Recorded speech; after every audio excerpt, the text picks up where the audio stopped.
Shalom, perkenalkan nama saya Novita Lucianantius Siregar dengan NIM 200104022 dari Manajemen Pendidikan Kristen di Institut Agama Kristen Negeri Tarutung. Di video kali ini saya mengambil topik atau pembicaraan kita video kali ini tentang perencanaan program pendidikan yang diampu dengan dosen mata kuliah saya yaitu Ibu Marina Letarana Baban. Di video kali ini, di sini saya akan mereview pembelajaran kami tentang perencanaan program pendidikan pada semester 5 ini. Yang pertama adalah hal-hal penting yang saya dapat ambil dalam perencanaan program pendidikan ini. Yang pertama adalah jenis dari perencanaan program pendidikan. Dalam jenis perencanaan program pendidikan itu ada 3 level, yang dimana level mikro, meso, dan makro. Yang kedua adalah berdasarkan tentang jangkanya, yang dimana jangka dalam perencanaan program pendidikan itu ada 3 juga, yang dimana perencanaan jangka panjang. Dalam perencanaan jangka panjang ini yaitu tentang sebesar selama 10 atau sampai 15 tahun. Yang kedua adalah jangka menengah, yang dimana ini 4 sampai 10 tahun. Yang terakhir adalah jangka pendek, yaitu 1 sampai 5 tahun. Nah, poin pertama adalah tadi tentang jenis dari perencanaan program pendidikan. Yang kedua adalah tentang proses perencanaan pendidikan. Nah, dalam proses perencanaan pendidikan ini tentu yang pertama adalah untuk mengidentifikasi setiap permasalahan yang ada pada perencanaan sekolah. Yang kedua adalah menganalisis permasalahan itu. Yang ketiga adalah mengkonsepsikan tentang atau merencanakan rencana yang sepatutnya dilakukan pada perencanaan pendidikan. Yang keempat adalah mengevaluasi dari perencanaan pendidikan. Yang terakhir adalah mengimplementasi tentang perencanaan pendidikan tersebut. Dari yang poin ketiga adalah tentang rencana strategis institut pendidikan. Yang keempat, rencana pengembangan sekolah. Yang kelima adalah rencana kurikulum. Yang keenam, rencana peserta didik. Dan yang terakhir adalah perencanaan pembiayaan. Tentu tadi kita telah tahu tentang hal-hal yang terkait penting pada perencanaan program pendidikan. Dan selanjutnya adalah hal baru yang saya dapat dalam pembelajaran mata kuliah program perencanaan pendidikan itu adalah program perencanaan pendidikan ini merupakan suatu hal yang penting dalam lembaga pendidikan yang dimana mampu menggambarkan atau menjelaskan tentang kepemimpinan yang profesional pada lembaga tersebut, seperti contohnya adalah kepala sekolah. Selanjutnya adalah menerapkan kurikulum yang sesuai dengan karakteristik atau kompetensi dari setiap peserta didik. Yang selanjutnya adalah tentang pembiayaan atau anggaran sekolah. Dalam anggaran ini, pembiayaan ini dilakukannya anggaran yang sesuai dengan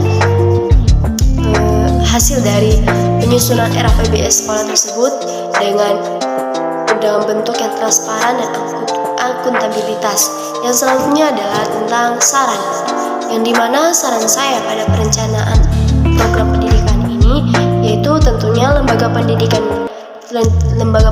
itu merupakan suatu badan yang berusaha dalam menjalankan beberapa kegiatan, yang diantaranya kegiatan mengelola menyelenggarakan setiap kegiatan, yang dimana kegiatannya itu berupa kegiatan budaya, kegiatan keagamaan, ataupun kegiatan sosialisasi.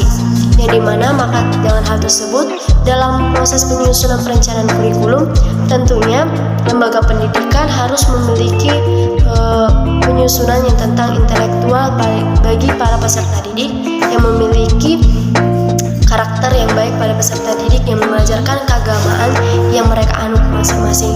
Jadi lembaga pendidikan harus menyusun manajemen kurikulum yang baik tentunya pada setiap peserta didik yang sesuai dengan karakteristik peserta didik, yang menghasilkan siswa yang berkarakter dan spiritual yang baik pada masa yang akan datang.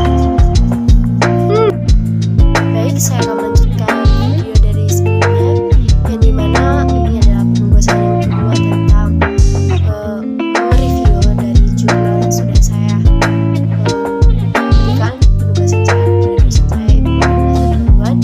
Baik, yang menjadi judul artikel saya kemarin adalah tentang perencanaan kurikulum dalam meningkatkan karakter siswa.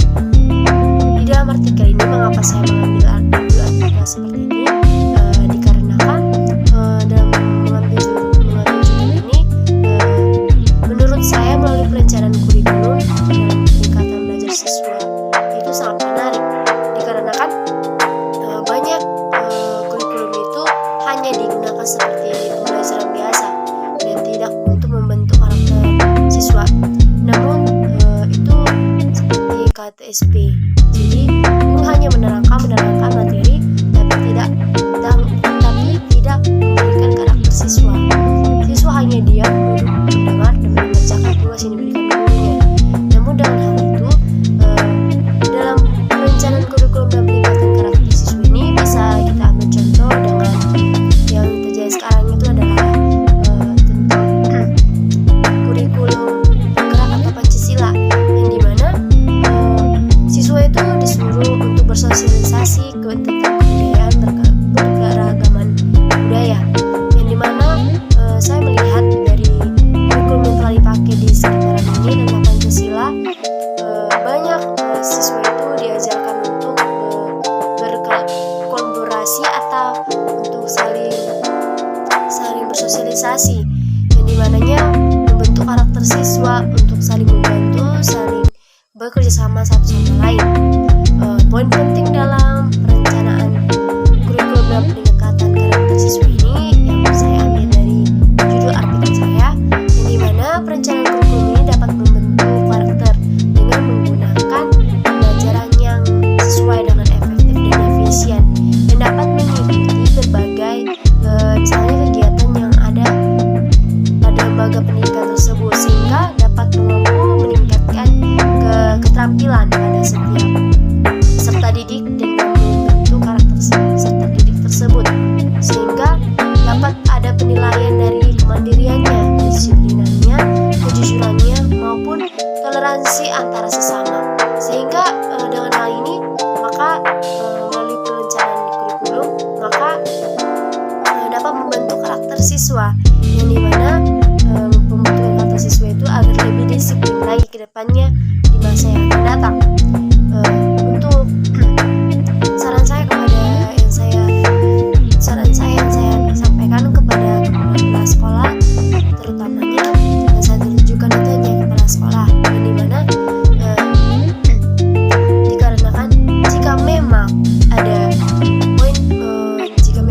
pada kurikulum itu tidak sesuai dengan karakter siswa atau tidak bisa diterima siswa sesuai dengan kurikulum yang berlaku, maka kepala sekolah bisa mereview atau merevisi sedikit atau bentuk cara kepala sekolah memberikan pembelajaran yang secara unik kepada siswa dengan tujuan yang sama sesuai dengan kurikulum yang telah ditetapkan. Namun dengan cara yang berbeda itu adalah metode atau media pembelajaran yang disampaikan kepada peserta didik agar kurikulum tersebut mampu dijalankan setiap peserta didik dan mampu diterapkan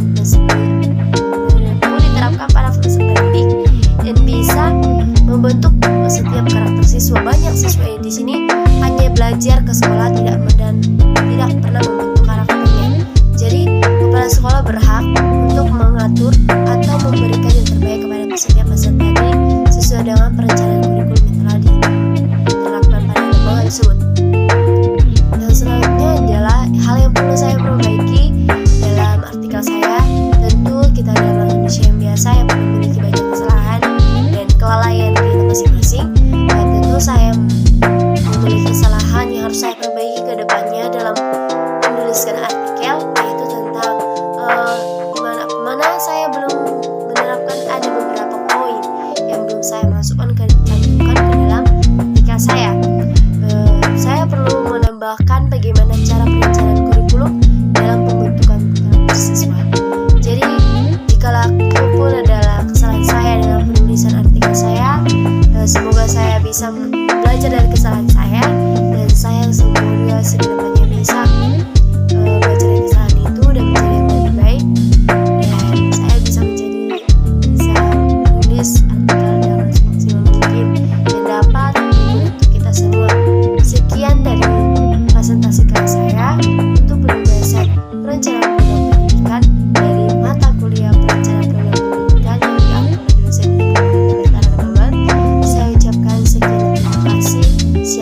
Horas.